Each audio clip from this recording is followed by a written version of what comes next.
Very good day to you. It is glorious sunshine, this beautiful autumnal late summer vibe. It's the weekend. I hope you're doing well. And today I am using my, probably I must say, one of my favorite decks, the Light Seers Tarot by Chris Ann. And it is absolutely gorgeous. She's a deck creator and artist and fabulous artist. So I hope you'll enjoy this deck.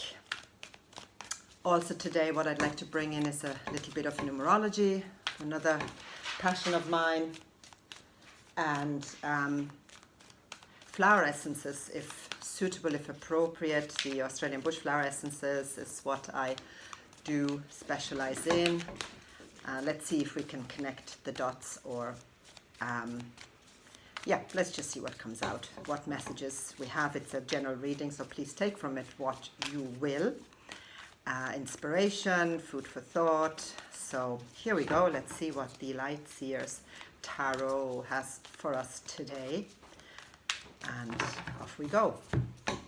In our first position, we have the Ace of Pentacles. What a wonderful card. And it's number 1. And Ace equals number 1, I would try to say in this case. It's a new beginning, it's a new investment, it's a new opportunity, it's a new start. And in the flower remedies, the Abund Essence comes to mind. Australian bush flower essences, if you haven't looked them up, .com.au, is doing a beautiful range of very easy to use flower remedies and also a practitioner range. The Abund Essence deals with allowing abundance into our lives, and I feel that this is the card that gives us validation for that, allowing abundance into our lives, seeing new opportunities, cutting karmic patterns, karmic beliefs. And this is the meaning of Ace of Pentacles. Is there maybe some new project you would like to start? If you're afraid of starting it, it is again the Abund Essence that will cut karmic debt or karmic belief, and certainly worth looking into. I shall put links in the description here so you can go to the website and check into it. Wonderful card, beautiful card to start out with.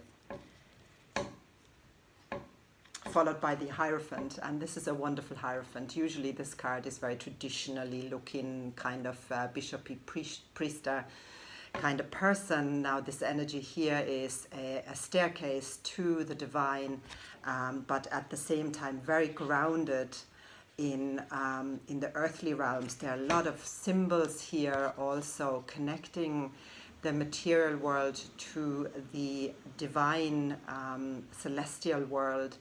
And the Hierophant has access to both the traditional teachings as well as teachings of the higher self. And it's another card that encourages us to ascend to our higher self and connect it with our earthly traditions and knowledge, to pass on our knowledge, to use our knowledge to create new projects, to bring down to the material realm what we're inspired to do. So a very wise person here, or energy. Number 5 in numerology is the number of freedom, discipline and freedom.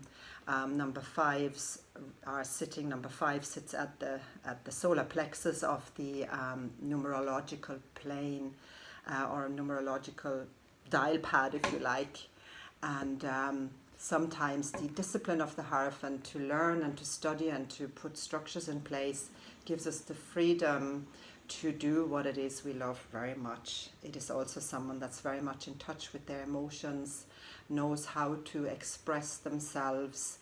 And if we are going into the birth chart, or the numbers available on our birth charts, number 5 would be someone that has a very good contact with its gut feelings, with its emotional self and solar plexus.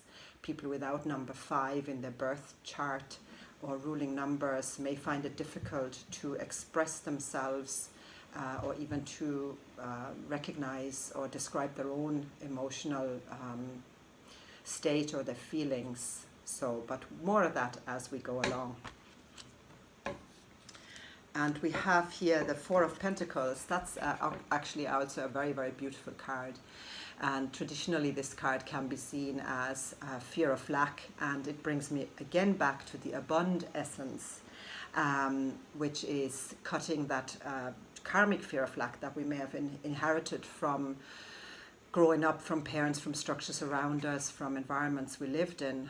But this lady here clutches her purse, a sense of I'm going to hold on to my money here, otherwise I may end up back in that shanty town or in those slums, which very often is only a irrational fear that we hold, because there is always ways to, you know, provide for ourselves in most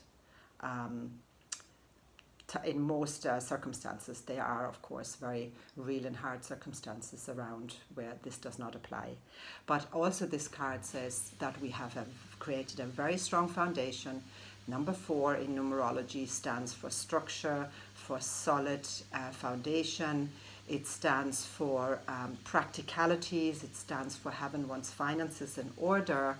And that's why the 4 is very appropriate here, to have your structures in order, to look at your finances before starting a new project, to have the traditional paths covered, to tick all the boxes, and also then work on the intuitive and use your intuitive powers and knowledge to go forward with any project really, but keeping in mind to have the finances in order. And here we have the 7 of Pentacles, and this is a card of having planted the seed in the Ace, in the number 1. Number 7 is watching the growth.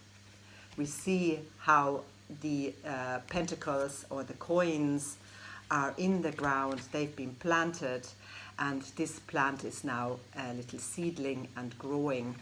And we're wondering how long will it take for it to bear fruit.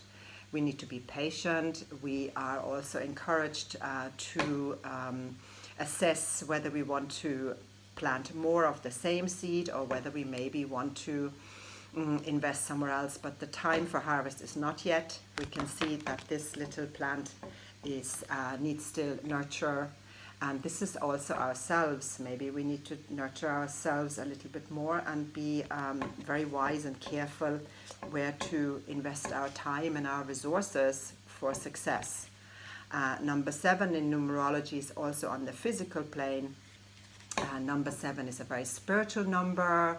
It reflects many sevens in the world, 7 sins, the 7 days of the week, and so on and so forth.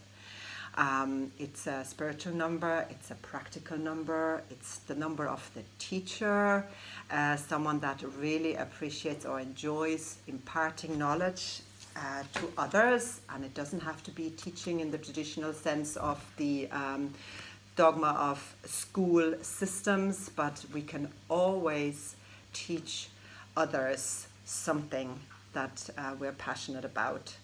And this would encourage you to also look at where to invest your knowledge and where to invest your skills and to pass them on to other people. A very, very wonderful combination here. I think Abund Essence is the theme of this spread. And in the energy at the bottom, we have the Ten of Swords, which is an energy of, you see this beautiful image of us walking away from a situation or even a belief that doesn't serve us anymore. So if on this spread there is any belief that isn't even your own, that you have inherited and often unknown to ourselves, we run a program subconsciously that we inherited from the belief system we were growing up around. So it's a good idea to question, to bring about and just look at what phrases were used in our environment when we grow up, or to this day, what our parents or siblings or teachers may still say as a kind of a mantra, and we're not even aware of it being a negative mantra or even a non-realistic mantra. So I'll put the link to the Abund Essence in the description. And number 10 in numerology is also a number of creativity. It's the zero, every zero in our birth charts stands for spirituality, for accessing our wisdom, again back to the Hierophant, and becoming conscious of what it is that doesn't serve us and to leave that behind, so we can start afresh, start new, start growing new roots. And Abund Essence is the one I would choose. And I hope you enjoyed this reading. If you did, please give us a like and maybe subscribe to this channel, and I will continue to bring in the flower remedies and the numbers. So on that note, have a good day, have a good weekend. Bye for now, and thank you.